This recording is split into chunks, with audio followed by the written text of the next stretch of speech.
Leksionari GKY 26 April 2026 Minggu Paskah 4 Persahabatan, bimbingan, dan kelimpahan.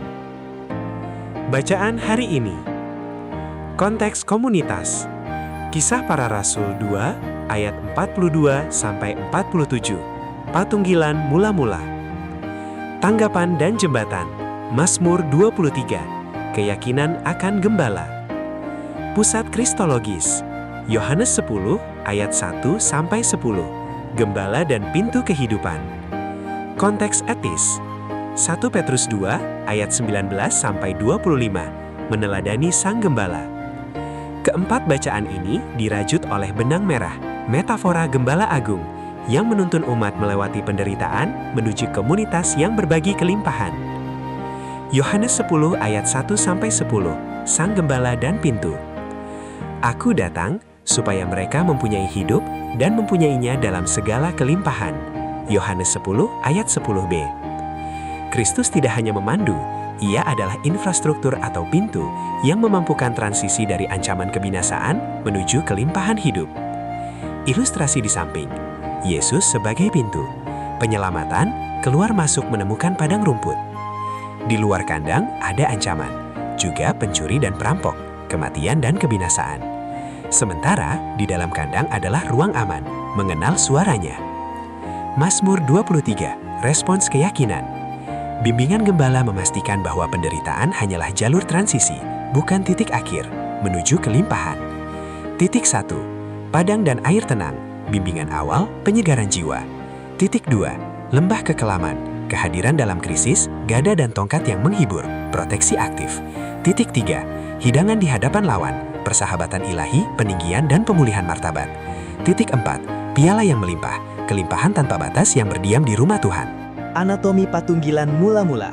Kisah 2 ayat 42-47. Pengajaran Rasul. Fondasi kebenaran. Berdoa. Ketergantungan pada Tuhan. Persekutuan atau patunggilan. Ruang persahabatan sejati, pemecahan roti, ibadah, dan pengingat akan pengorbanan. Hasil dari komunitas yang dibimbing. 1. Segala kepunyaan menjadi milik bersama, kelimpahan terdistribusi. 2. Disukai semua orang. 3. Penambahan jumlah jiwa tiap hari.